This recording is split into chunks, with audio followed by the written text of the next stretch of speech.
There's a swarm coming in. It's still probably 50 feet up in the air. Let's see if I can zoom in. Kind of see them dancing around there. I assume they're going to come down here. I've caught, I think, 7 swarms. I got all my bee keeping stuff in here, so it really attracts bees. So I'm assuming they're going to settle somewhere around here. But right now they're way up there.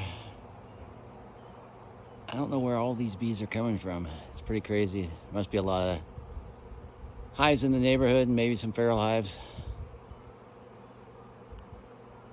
But here they come. Kind of hard to pick them out with all those branches, but they're there.